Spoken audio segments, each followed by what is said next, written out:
Hola, buenas noches y bienvenidos a Perspectiva Mundial. Mariana Mejía y Margarita Rojas, hoy con un tema vital para la juventud, para los que estudian, para aquellos que ven un futuro posible o no en los Estados Unidos, con dos invitados. Margarita, buenas noches. Hola María Emma, buenas noches. Pues queríamos presentarles a Raquel Coronel. Ella está en Washington ahora y ha estado atravesando lo que fue el proceso en Harvard. En otro momento se graduó el año pasado de gobierno.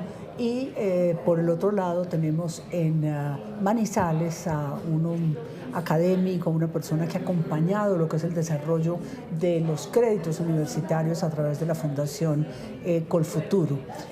Jerónimo Castro, bienvenidos los dos a este programa para que nos ayuden a entender cuál es el panorama y por qué Estados Unidos rechaza, como intenta, a cualquiera de los extranjeros que vayan a su país a estudiar. Le va a impedir o le va a hacer mucho más difícil lo que es la admisión, Margarita, ¿no? Vamos a tratar de entender las muchísimas aristas que tiene esta situación generada en lo que parece ser un enfrentamiento entre Trump, el gobierno de Estados Unidos, su concepción y su posición frente al conflicto en la Franja de Gaza, pero las universidades y todo lo que tienen detrás, la libertad de expresión, la libertad de cátedra, la libertad de academia y además todo lo que tiene que ver con el sistema educativo estadounidense. Y queremos empezar con Raquel Coronel porque ella además es la única latina que ha tenido el honor de presidir el periódico estudiantil de la Universidad de Harvard Crimson. El más antiguo. El más antiguo. Sí. Y desde esa posición ella nos puede hablar desde su experiencia de un conflicto que además le tocó vivir. Ella se graduó el año pasado, pero ya habían iniciado las protestas y las tensiones. Y entonces queremos empezar preguntándole, Raquel, ¿cómo ve la situación? Porque hace un año cuando usted se graduó dejaba sentada ya su posición sobre lo que parecía ser una postura de ceder por parte de la universidad a las presiones externas frente a las protestas. Un año después, ¿cómo ve la situación y qué está pasando? Muchas gracias, Margarita y María Emma, feliz de estar con ustedes.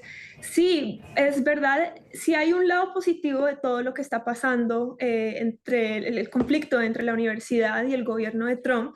Es que ha creado una unidad sin precedentes en lo que hasta ahora había sido un ambiente universitario bastante fracturado.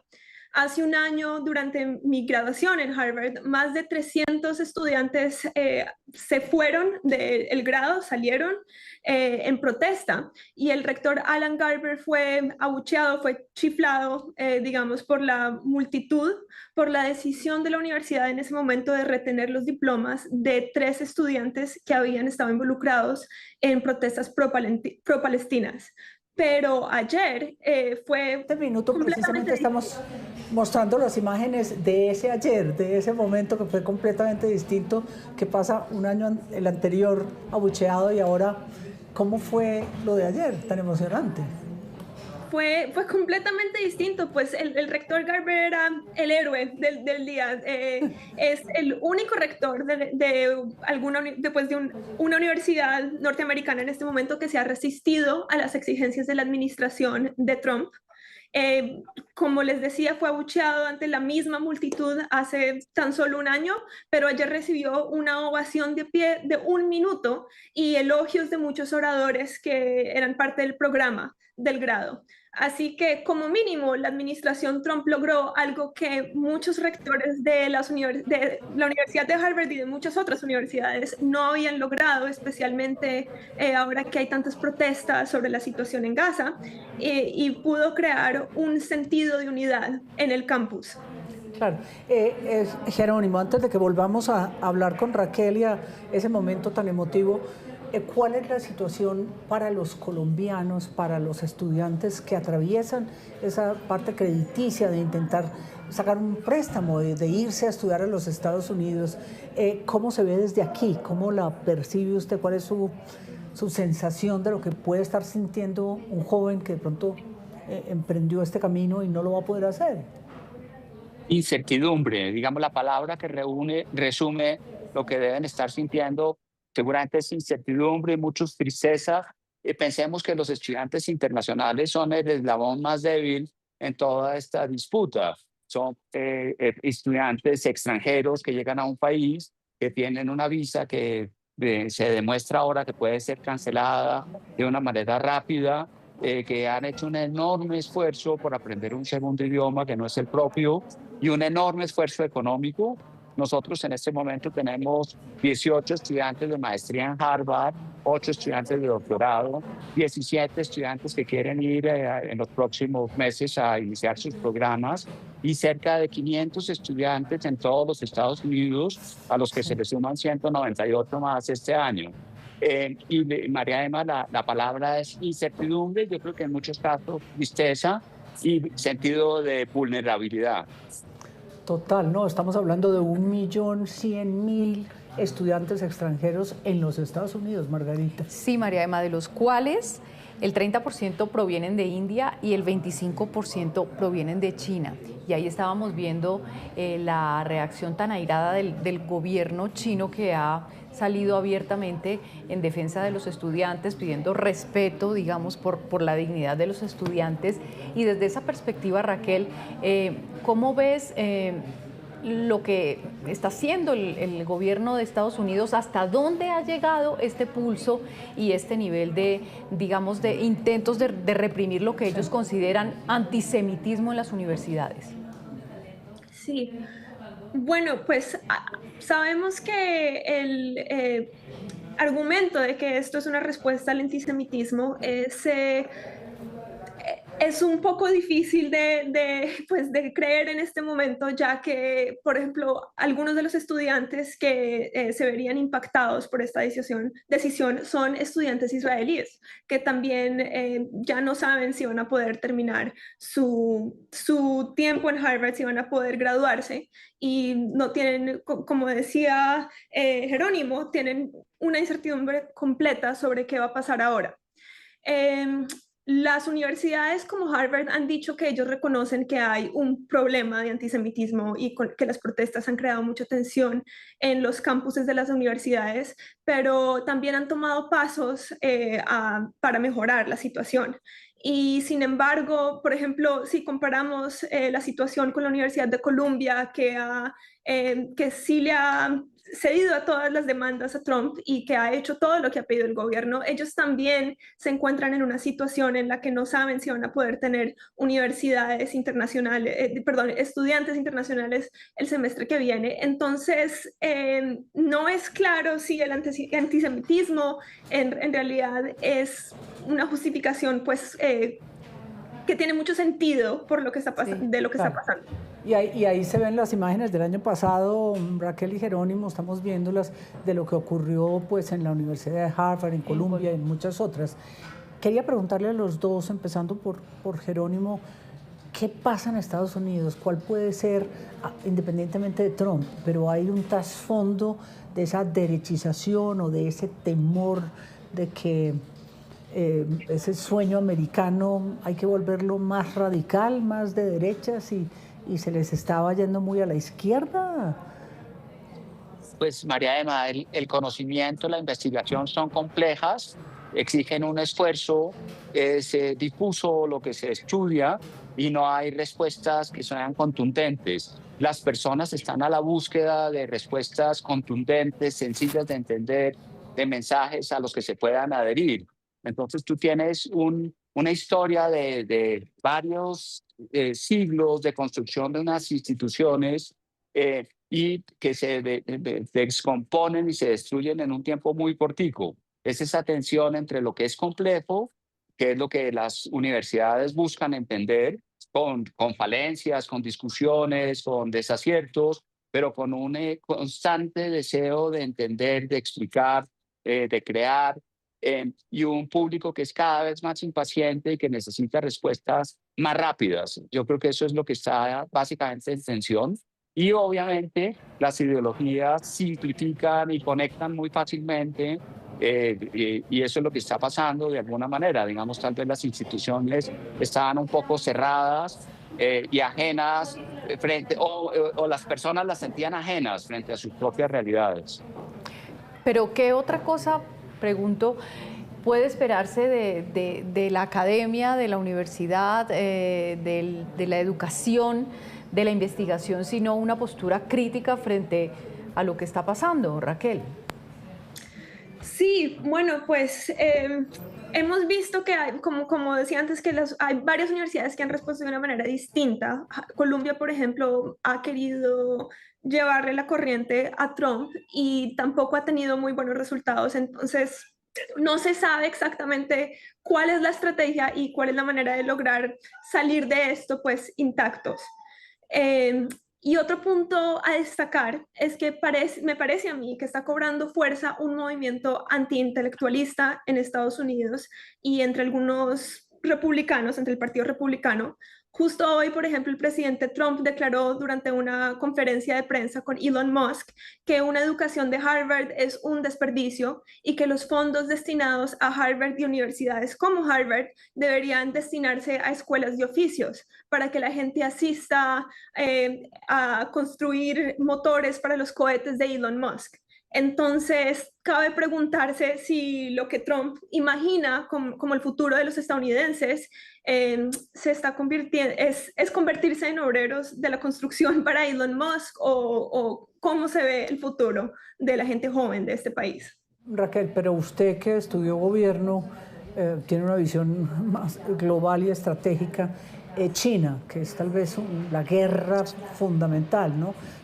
Probar si son o no los estudiantes del Partido Comunismo, qué tipo de mensajes han tenido en redes sociales, hacerles como un seguimiento, porque pueden estar robando, dijéramos, toda esa inteligencia de los Estados Unidos. ¿Qué problema hay de fondo? ¿Esto es un problema ideológico? Sí, pues desde hace años ha habido muchas tensiones obviamente entre Estados Unidos y China, pero específicamente en el contexto de la universidad. Por ejemplo, hace creo que 5 años arrestaron a un profesor de Harvard que enseñaba química porque dijeron que no había hecho claro que tenía también ayudaba con una universidad en China, en Wuhan. Entonces, es un movimiento que ya desde hace años se lleva formando. Y también sabemos o por lo menos pareciera, que el presidente Trump se ha centrado como en vengarse, digamos, de personas o instituciones o países que según él le han hecho daño. Entonces, con seguridad, esa es una de las cosas que pasa cuando estamos hablando del tema de China. Y también cuando estamos hablando de universidades y como Harvard, por ejemplo, durante su primer mandato, Trump intentó prohibir la entrada a Estados Unidos a personas de países mayoritariamente musulmanes y eso afectó a estudiantes en Harvard. Y también intentó prohibir la entrada a estudiantes internacionales a universidades que no ofrecieran clases presenciales durante la pandemia, porque él consideraba que había que abrir las escuelas y salir básicamente del lockdown de la pandemia. Ambos casos derivaron en batallas legales con Harvard, batallas que Trump perdió. Por lo tanto, una teoría de por qué Trump tiene este enfoque es que está tomando represalias por estos casos contra universidades, países y otra gente.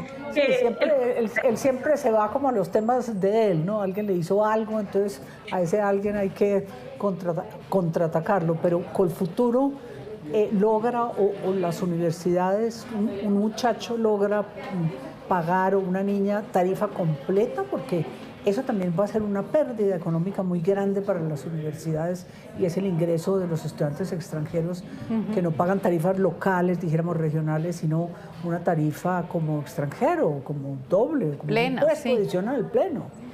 Jerónimo, Sí, ¿cómo es eso? absolutamente. Absolutamente, María Emma, lo que describes es la paradoja más grande, porque tú mencionabas 1.100.000 estudiantes extranjeros y cualquier multiplicación elemental muestra el impacto enorme que tiene esos estudiantes en la economía norteamericana. En puros términos económicos, pero si tú miras los temas de inteligencia artificial y miras las caras de las personas, de la mayoría de las personas que están detrás, encuentras que son personas que vienen de todas partes del mundo. Un sitio donde estudió Raquel, como Harvard, es un polo de atracción de talentos de todas las partes del mundo. Entonces, cuando tú tienes un sistema que está rechazando de manera sistemática a los estudiantes internacionales, yo creo que en el mediano y largo plazo ese sistema se está privando de lo mejor que el mundo tiene para aportar. Y también nosotros, desde Colombia y desde los demás sitios, pues no podemos acceder a unos laboratorios, a unos espacios donde hay una excelencia absoluta en lo que se está haciendo. Entonces yo creo que es esa paradoja tan difícil de entender y tan difícil de proyectar de lo que va a pasar hacia adelante. Yo quisiera preguntarle, Jerónimo, ¿esta es una discusión elitista? Porque existe, digamos, una tendencia a creer que si hablamos de la Universidad de Harvard o de otras universidades consideradas de élite en Estados Unidos, ¿estamos hablando simplemente de una pelea de Trump contra las universidades ricas o estamos hablando de una cosa que en realidad afecta a los intereses de cualquier estudiante del mundo, colombiano o de cualquier nacionalidad, que anhele ir a formarse en un país que consideran pionero en investigación, en tecnología, en conocimiento? Pero Y Raquel, también hay una paradoja. donde él se graduó, ¿no? Sí. Les digo a los dos, porque Sí. él y sus hijos no están propiamente en unas universidades, dijéramos, estatales. Perdón, María, los además que interrumpí. esa es la paradoja, porque estamos hablando de billonarios exitosos, digamos que han tenido capacidad de concentrar poder. Entonces, digamos, esos billonarios, porque son billonarios, tienen como un deseo de control y de poder, y detrás de todo esto hay esa visión, digamos, de pocas personas definiendo cómo debe ser una sociedad. Entonces sí hay esa contradicción porque al final los estudiantes son individuos, que es la parte más débil de la cadena, yo ya lo mencioné, y que quieren adquirir conocimiento, que quieren participar en el desarrollo de las investigaciones, que son inquietos, que son impertinentes, es decir, cuestionan la sociedad en la que se están moviendo. Y eso es absolutamente natural de un espacio abierto como la academia. Y Raquel lo mencionaba, confunden, me parece a mí, el espíritu investigativo con el ser adecuado para el mercado laboral. Obviamente, las personas que estudiamos en una universidad queremos desempeñarnos bien laboralmente, pero las universidades no son espacios de entrenamiento de fuerzas laborales, son espacios Sí. de responder preguntas complicadas. Raquel, con usted hemos hablado mucho de lo que son lo que llaman en Estados Unidos o en Colombia, no sé, Jerónimo me ayuda, en los endowments, es decir, ese depósito de terceros, casi siempre precisamente esos billonarios o ese sector privado que apoya y contribuye junto con gobiernos y otros a financiar. Raquel, ¿en Estados Unidos funciona igual y ahora que Harvard se ve en esta dificultad de conseguir recursos, Sí. ¿habrá ese endowment? ¿Crecerá ese endowment? ¿Le pondrá impuestos a Trump como ha sugerido o qué puede pasar? Una muy buena pregunta. Por un lado, los exalumnos, los egresados de Harvard y de muchas universidades, ante todo lo que están pasando, están tratando de recaudar fondos para poder que la universidad se mantenga a pesar de todo lo que está pasando con el gobierno.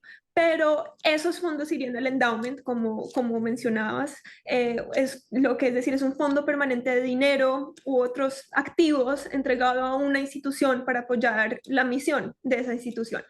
El endowment de Harvard es el más grande del país, es de 53.000 millones de dólares. Entonces, en teoría, Harvard podría sobrevivir años y años a pesar de los otros problemas financieros que puedan llegar a causa de sacar de la prohibición de los estudiantes internacionales o de quitarle los fondos del gobierno que está haciendo la administración de Trump.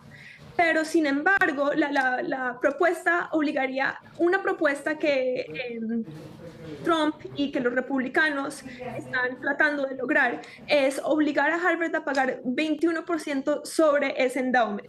Y eso sería devastador no solo para la salud económica de Harvard, que podría durar muchos años, aunque le pongan ese impuesto por la cantidad de endowment que Qué tiene, barbaridad. sino para todas las universidades que tienen un fondo que les lograría seguir vivas y seguir funcionando a pesar de estos ataques del gobierno. Y pensando en materia económica, de todas maneras, está no solo el recorte de presupuestos, la suspensión de lo que se denominan subvenciones y otra serie de medidas que están contribuyendo a asfixiar económicamente las instituciones. Pero lo que está en marcha en este momento y que también, digamos, motiva parte de la discusión que queremos propiciar es: se están discutiendo cambios en la forma en que una persona es elegible o no elegible para ir a estudiar a Estados Unidos. Este tema de investigar las redes sociales, de hacer seguimiento a cuáles han sido las opiniones, cómo se han expresado, han sido críticos o no del gobierno o de Estados Unidos. Jerónimo nos dirá, pero ninguna institución que dé un crédito, normalmente pues uno dice, ¿cómo piensa usted? Distinto a lo académico o a su perfil, pero no existe, ¿no? ¿Es válido ese tipo de criterio?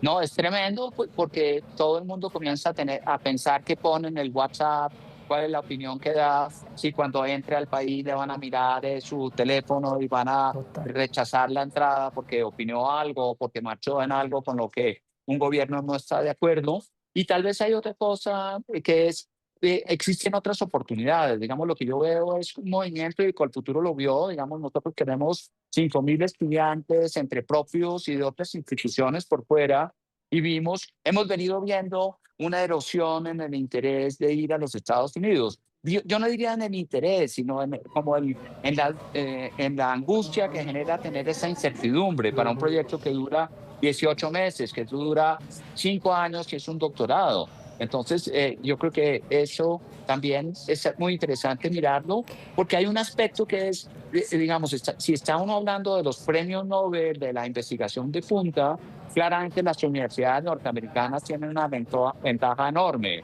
Pero si uno está hablando de otras áreas, digamos, el aprendizaje académico lo puede uno conseguir en otros sitios también.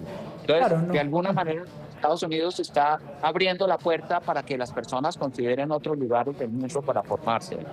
Claro. Y los que están allá, Raquel, por ejemplo, en su caso, que no es una persona que va a migrar a los Estados Unidos a hacer su carrera, sino que vive allá, ¿también están sintiendo esa presión de la cual habla Jerónimo? De como ese cierto temor, incertidumbre, lo llamó él al principio.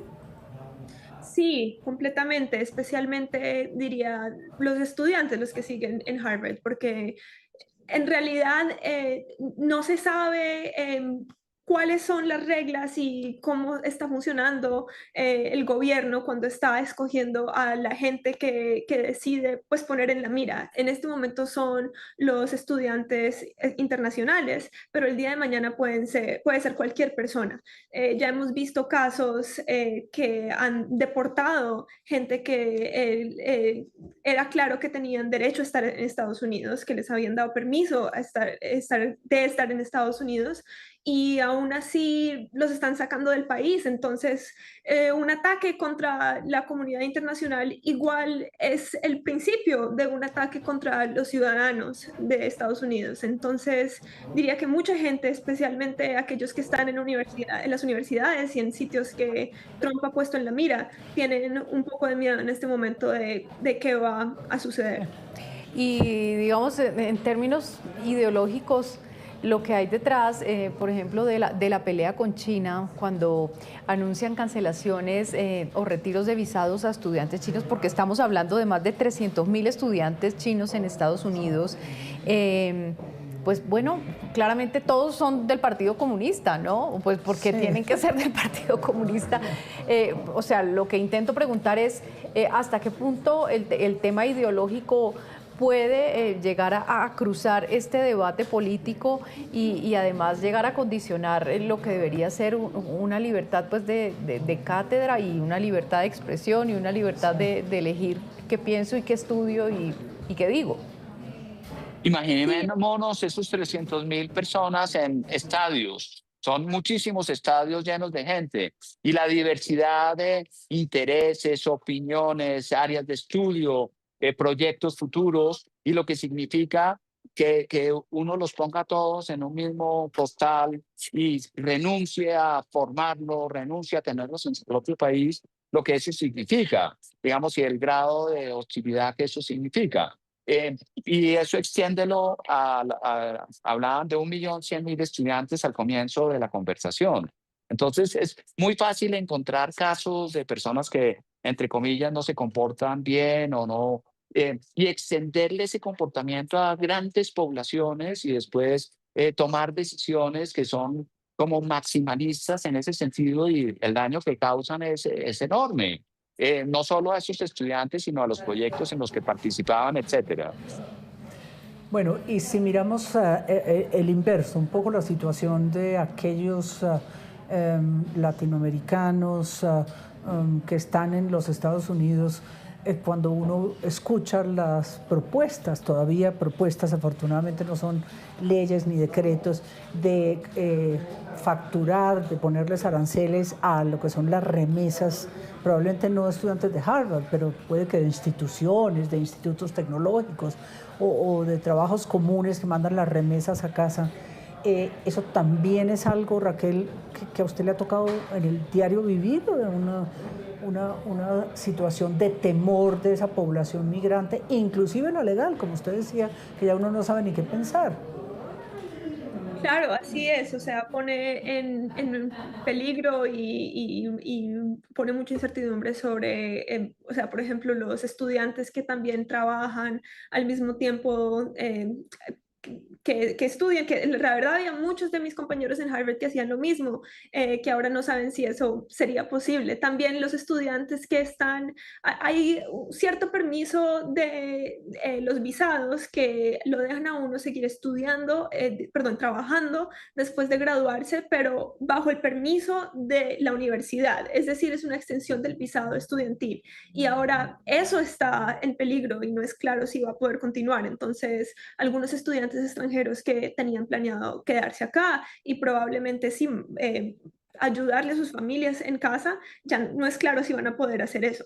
Y otra cosa que creo que vale la pena comentar, además de saber que tenemos más de 1 millón de estudiantes extranjeros, es que esos estudiantes extranjeros contribuyen 44 mil millones de dólares a la economía de Estados Unidos cada año. Es decir,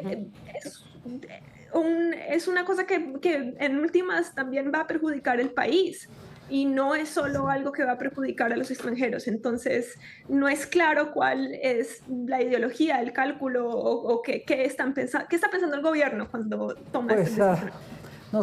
nos quedan unos meses duros para pensarlo y saber qué hacen, porque la coyuntura sí es ahora que están ingresando a las universidades, pagando sus primeros créditos, pero de verdad, muchas gracias por acompañarnos hoy. Y lo que sabemos también es que hay muchas instituciones, me imagino Colfuturo también, pero muchas otras, Claro. pues repensando el panorama y viendo cuáles serán las estrategias ante esta nueva, seguramente pensando en destinos distintos, doctor Castro, en escenarios distintos que no sean Estados Unidos.